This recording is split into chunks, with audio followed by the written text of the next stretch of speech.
जितने मुल्ला मौलवी इमाम और कांग्रेस सपा बसपा जितने लोग थे, किसी को ये नहीं दर्द उठा कि जो मुस्लिम महिलाओं को दर्जनों बच्चा पैदा करने के बाद में वो तलाक तलाक तलाक कह के लोग छोड़ देते थे। हमने कहा देश का बंटवारा हिंदू और मुसलमान के नाम पर हुआ था। पाकिस्तान और बांग्लादेश चंद मुसलमानों को नहीं, भारत के सभी मुसलमानों के लिए दिया गया था। और अगर पाकिस्तान बांग्लादेश में हिंदुओं को वोट देने का अधिकार नहीं है तो हिंदुस्तान में ईसाइयों और मुसलमानों को वोट देने का अधिकार खत्म होना चाहिए। भारत हिंदू राष्ट्र घोषित होना चाहिए। इसलिए 42वां जो संविधान संशोधन हुआ है उसको रद्द करके भारत को हिंदू राष्ट्र बनाया जा सकता है। और वैसे भी धारा 368 में संविधान संशोधन करके और हिंदू राष्ट्र बनाने का जो प्रावधान है, वर्तमान में जो मौजूदा सरकार है करीब करीब वो शर्त पूरा करने में सक्षम है।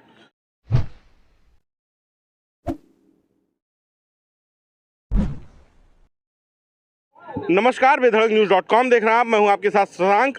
इस वक्त हम अपनी चुनाव यात्रा को लेकर काशी में हैं, बाबा विश्वनाथ की नगरी बनारस। और हमारे साथ जगत गुरु परमहंस आचार्य जी हैं जो तापसी छावनी के महंत हैं। इनसे हम बातचीत करेंगे क्योंकि ये चर्चाओं में रहते हैं। अयोध्या से काशी आए हुए हैं तो इसका क्या उद्देश्य है ये जानेंगे और क्या मुद्दे हैं। चूँकि चुनाव है तो उत्तर प्रदेश के मुख्यमंत्री एक संत हैं, तो इसको ये किस तरह से देखते हैं और इनके क्या मुद्दे हैं। स्वागत है मन जी आपका। जी जी, धन्यवाद। बेधड़क न्यूज़ देखने वाले सभी लोगों को जय श्री राम। पहला सवाल कि आप अयोध्या से काशी आए हुए हैं, राम की नगरी से भोलेनाथ की नगरी, क्या उद्देश्य है। देखिए, मर्यादा पुरुषोत्तम भगवान श्री राम की पावन जन्मभूमि अयोध्या से, चूँकि वहाँ का राम मंदिर का विवाद ख़त्म हो गया है और यहाँ भी मोदी जी ने कॉरिडोर जो है बड़ा ही खूबसूरत बनाया है, लेकिन जो विदेशी मुगल आक्रांताओं के द्वारा जहाँ बाबा भोलेनाथ थे वहाँ पर जो ज्ञानवापी मस्जिद स्थापित की गई है वह एक कलंक है। उसको हटाने के लिए एक हम लोग यहाँ रणनीति तैयार कर रहे हैं, साधु समाज। और दूसरी बात ये भी है कि हमने सुना है कि समाजवादी पार्टी के सपोर्ट में जो है ममता बनर्जी वेस्ट बंगाल से आ रही हैं बनारस में प्रचार करने के लिए। तो यहाँ भी बाबा भोलेनाथ से प्रार्थना करेंगे कि कहीं ऐसा ना हो कि जिस तरह से 3 करोड़ से ज़्यादा हिंदुओं का जो है निर्मम हत्या करा चुकी है वहाँ वेस्ट बंगाल में टीएमसी, कहीं यहाँ आकर के तो कुछ ऐसा नहीं षड्यंत्र करने जा रही है। तो इसलिए हर बिंदुओं पर हम धर्माचार्य उस पर निगाह रखेंगे। आपने 3 करोड़ हिंदुओं की बात कही, विपक्ष कह रहा है कि ब्राह्मणों की हत्या उत्तर प्रदेश में योगी आदित्यनाथ की सरकार कराती रही, क्या कहेंगे। विपक्ष के पास में भ्रम फैलाने के अलावा, झूठ बोलने के अलावा कुछ बचा ही नहीं है, क्योंकि जो काम कांग्रेस पार्टी ने जो है 65 सालों में नहीं किया वो मोदी जी ने 5 सालों में किया है। इतने बेघरों को घर, जो झुग्गी झोपड़ियों में रहने वाले लोग थे, जितने लोगों को मोदी जी ने मकान 5 साल में दे दिया है, कांग्रेस पार्टी ने उतना 65 सालों में नहीं दे पाई थी। इसलिए लोगों के पास में कोई मुद्दा ही नहीं बचा है, सिर्फ झूठ बोलना, भ्रम फैलाना। और जो भारतीय जनता पार्टी काम कर रही है ये दूसरा किसी, जैसे आर्टिकल 370-35 जो कश्मीर से हटाया गया उसमें तो सबको सहमत होना चाहिए था, लेकिन विपक्ष विरोध कर रहा था। उसी समय से जनता सजग हो गई है कि देश और देश की जनता का हित सिर्फ भाजपा में है और किसी में नहीं। सिर्फ भाजपा में देश और देश की जनता का हित है। और विपक्ष ये कह रहा है कि भ्रष्टाचार बढ़ गया, महंगाई बढ़ गई और तमाम मुद्दे हैं। वो कह रहे हैं कि राजनीति में जब भारतीय जनता पार्टी हार रही थी तो कर्नाटक में हिजाब और टीके की राजनीति शुरू हो गई। देखिए, जो महंगाई की बात करते हैं, 2 साल इस वैश्विक महामारी कोविड-19 के दौर में सबको फ्री में वैक्सीन भाजपा ने दिया। वो कहते हैं पोलियो की ड्रॉप तो हमने भी फ्री में दी थी। और घर घर फ्री में राशन जो है भारतीय जनता पार्टी के लोग बांट रहे हैं। एक भी गरीब अपने घर में भूखा नहीं सोया। इसलिए जनता तो भाजपा के साथ में है। और ये जो हिजाब का मैटर है, हिजाब का मैटर कैसे आ गया?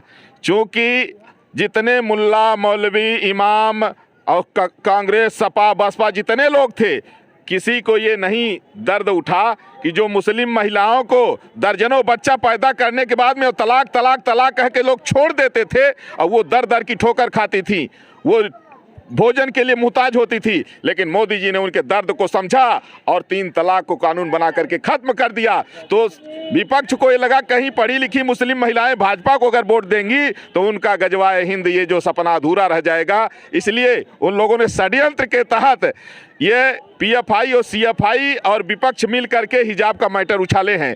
और वैसे भी मोदी जी के नेतृत्व में जो देश का जो है कद बहुत तेजी से पूरे विश्व लेवल में बढ़ा, ये चीन और पाकिस्तान को पच नहीं रहा था। इसलिए चाइना और पाकिस्तान के द्वारा पीएफआई सीएफआई को आगे किया गया और प्लानिंग के तहत उधर राहुल गांधी जो है 2 फरवरी को महामहिम के भाषण के बाद में जो है तो बोलते हैं कि भारत राष्ट्र नहीं है, सभी स्टेट स्वतंत्र हैं, और इधर हिजाब का मैटर शुरू हो जाता है। ये सब लोगों की एक बहुत बड़ी साजिश है, लेकिन जनता जानती है कि सबका साथ, सबका विकास, सबका विश्वास, सबका प्रयास केवल भाजपा कर रही है। बाकी जितनी पार्टियां हैं, कोई जातवाद, कोई परिवारवाद, कोई तुष्टीकरण के दल दल में धसी हुई हैं, नफरत और दंगा की राजनीति करने वाली पार्टियों का अब सुपड़ा साफ होगा और जनता अब सिर्फ भाजपा को लाइक कर रही है। एक सवाल करते हैं, ठीक है, सवाल करते हैं कि आपने कहा कि विकास हो रहा है, अयोध्या से काशी आए हैं, क्या क्या विकास दिखा है? देखिए, यही गंगा जी का घाट था। आज के 10 साल पहले जो लोग रहते हैं, यहाँ से लोग निकलते थे, सिर्फ गंदगी दिखाई पड़ती थी। आज यहाँ आरती होती है।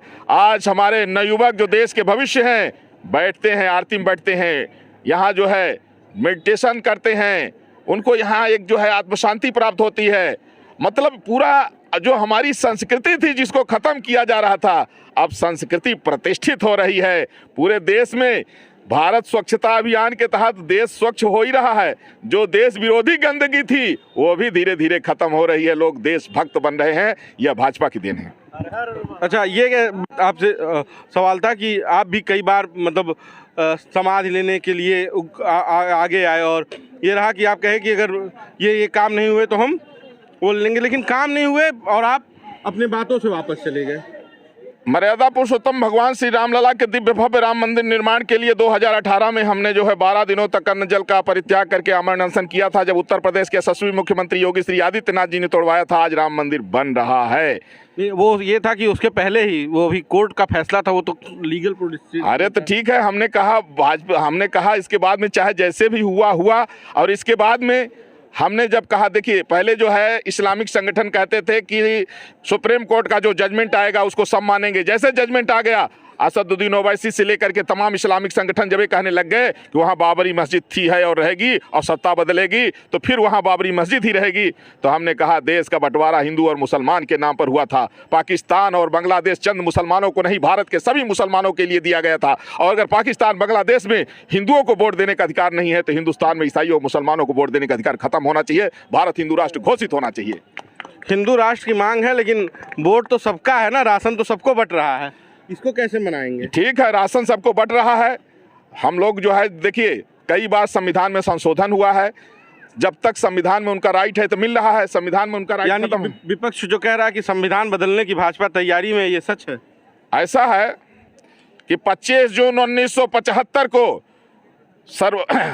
हाई कोर्ट और सुप्रीम कोर्ट की अवमानना करके जिस तरह से तत्कालीन प्राइम मिनिस्टर इंदिरा गांधी ने इमरजेंसी लागू किया था, इमरजेंसी के दौरान में 42वां संविधान संशोधन हुआ था जो गलत था।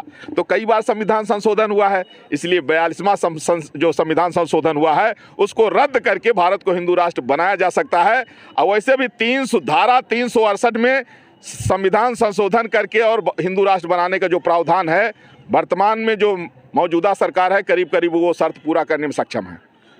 हिंदुस्तान तो सर्वधर्म समभाव और गंगा यमुनी तहजीब का देश है। यहाँ पे इस तरह की बातें, देखिए भारत के 13 बार टुकड़े हुए हैं, कोई 1-2 बार नहीं। पाकिस्तान बांग्लादेश ही नहीं बल्कि इराक, ईरान, इंडोनेशिया, सीरिया इत्यादि सब भारत के अंग रहे हैं। और ये हम हिंदुस्तान में अभी देखिए, उत्तर प्रदेश के अलीगढ़ के एक नूरपुर गांव में मुसलमानों ने कहा हम हिंदुओं की बारात नहीं निकलने देंगे। अब ये क्या बात है भाई? हम एक तरफ भाई भाई का नारा दे रहे हैं, तुम दूसरे तरफ कहते हो धर्म विशेष को लेकर के हम हिंदुओं का बारात ही नहीं निकलने देंगे।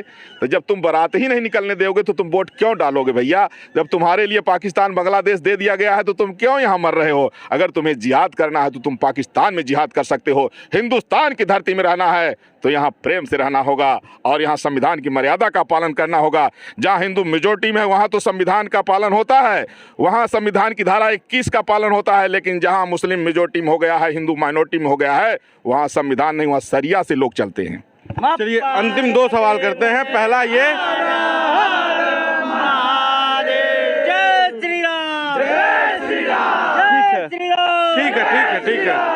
ठीक है। अंतिम 2 सवाल। पहला ये कि आपके वहाँ से योगी आदित्यनाथ चुनाव लड़ रहे थे, विपक्ष ने कहा कि संतों ने ही कहा चले जाओ नहीं तो हरा देंगे, कितनी सच्चाई है? देखिए ऐसा है, योगी जी को हराने वाला कोई अभी तक पैदा ही नहीं हुआ है। और अयोध्या से न लड़ने का मैं कारण बताऊं, जैसे योगी जी की घोषणा हुई तो विपक्ष चिल्लाने लगा कि राम मंदिर का लाभ लेने के लिए आ रहे हैं। इसीलिए कहे ठीक है भाई, अगर ऐसा सोच रहे तो गोरखपुर चले गए। और जब गोरखपुर चले गए तो ये दोगली राजनीति करने वाले लोग कहे कि इसलिए चले गए कि यहाँ से न जाते तो हार जाते। मतलब ऐसा है कि विपक्ष वादी भद्रम न फंस्यत, दुश्मन कभी अच्छी बात नहीं कर सकता है। तो जिनका विपक्ष अब सिर्फ जो है अपने अस्तित्व बचाने की लड़ाई लड़ रहा है, जान रहा है कि उसको सत्ता तो अब कभी मिलनी नहीं है, कम से कम जमानत बचा लें, इसीलिए वो एक माने निरर्थक प्रलाप है उनका। दूसरा और अंतिम सवाल ये कि जब योगी आदित्यनाथ उत्तर प्रदेश के एक संत होते हुए मुख्यमंत्री बन सकते हैं तो अयोध्या का नेतृत्व कोई संत क्यों ना करे? आप भी कई बार इच्छा जताए, टिकट के लिए दौड़ा लगाए, लेकिन मिला नहीं। देखिए मैं इस बार लड़ने वाला था अयोध्या से विधानसभा चुनाव, लेकिन हमने चूँकि बहुत लास्ट में हमने कहा, वो भी हमने सिर्फ एक अपनी इच्छा जाहिर किया। तो इसके बाद माननीय श्री अमित शाह जी ने और योगी जी ने हमसे कहा कि अगर आपको लड़ना है तो आप लोकसभा लड़िए, और वो भी रायबरेली से लड़िए, कांग्रेस के शीर्ष नेतृत्व से लड़िए। तो मुझे अच्छा लगा, हमने वो कहे फाइट बराबर की होनी चाहिए। हम कहे ठीक है, और 24 में सोनिया गांधी के विरोध में मैं रायबरेली से लोकसभा का चुनाव लड़ूंगा। इस बार कोई संत, किसी संत को तो दिया जा सकता था, पुराने विधायक को रिपीट कर दिया गया। विपक्ष कह रहा है कि ये बूढ़ा आदमी आया, इसे तो हम हरा देंगे। अभी ज़्यादा बूढ़े नहीं हैं, और चूँकि वो संतों की सेवा करते हैं, तो देखिए अयोध्या में जो रहते हैं सब साधु संतों की सेवा करते हैं, तो साधु संतों को कोई इतराज़ नहीं उससे। चलिए, हमसे बातचीत करने के लिए धन्यवाद। तो ये थे हमारे साथ अयोध्या के संत, जिन्होंने बताया कि योगी आदित्यनाथ की पुनः सरकार बनेगी और भारत में संविधान भी बदला जाएगा अगर ये सरकार रहेगी। बाकी का आप 10 मार्च को नतीजे हैं, तो सरकार देखते हैं किसकी बनती है और संविधान किसका चलता है। बाकी का बेधड़क न्यूज़.com आप देखते रहिए। आपको वीडियो कैसा लगा मेरे कमेंट बॉक्स में बताइए। धन्यवाद।